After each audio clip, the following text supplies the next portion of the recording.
for Public Health and Professional Standards led by the Honorable Mudhone Muriuki. And all those state departments form up the Ministry of Health, the one that treats and the one that prevents. So doctors treat, we prevent. And we always say prevention is better than cure, but treatment is so costly. But in this country, we appear biased towards curative. We do not embrace preventive interventions. And that's why you can be able to see the rise of the burden of disease. For example, communicable and uncommunicable diseases, cancers, hypertension, diabetes, actually on the rise, because we're actually not investing heavily in prevention. You know, the other day I saw a court giving a ruling that shisha people should actually be allowed to smoke shisha. And you know, you look at it, like while we agree with the bench, while we respect the bench, we also supposed to protect the public health.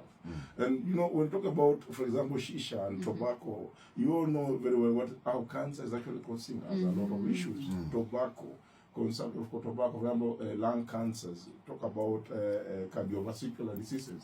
Those are communicable diseases and non-communicable. That's actually on the rise. So we don't expect, for example, a court surely to sit down just because of a bureaucratic delay in the Ministry of Health to be able to publish the regulation on shisha and smoking rules, to be able to allow shisha to be smoked. Surely it's not fair in a country like ours. Actually, it's like we're actually setting up our nation to diseases, actually exposing Kenyans to issues with the cancers and other.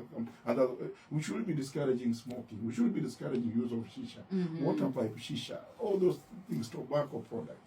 So when you see such a kind of a thing, you know, it becomes so interesting as a country. But nevertheless, because we are citizens who actually abide by the law, we respect, but as professionals, as public health professionals, we actually do not agree.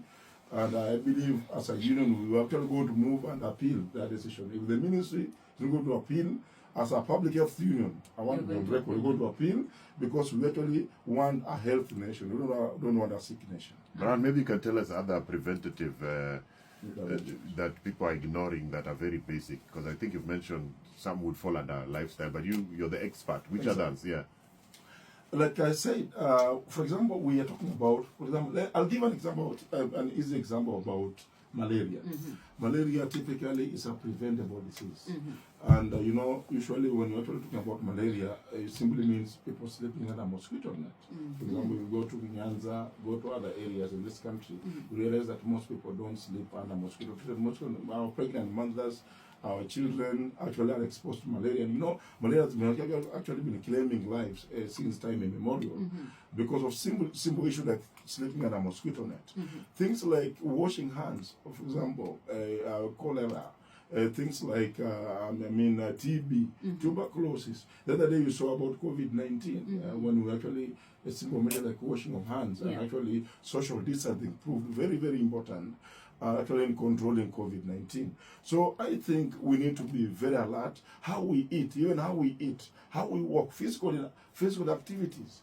Actually, if you look at what's actually going on actually in our major towns, we're talking about urbanization, we are busy setting up structures. And I'm not saying it's not bad even to do affordable housing. It's good to do housing.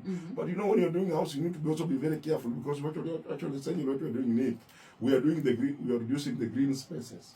How do people actually, for example, walk? Are we actually taking care of the activity of our people, the physical activity? And that's why you'll be able to see diabetes and hypertension on the rise. So what we are saying is that we need to make sure that we invest heavily in the preventive aspects in this country so that we can be able to make sure that our Kenyans, we don't project a disease country, we need to project a healthy nation. And the Ministry of Health is not a ministry of diseases. That's what we call Ministry of Health, for the obvious. Hot 96.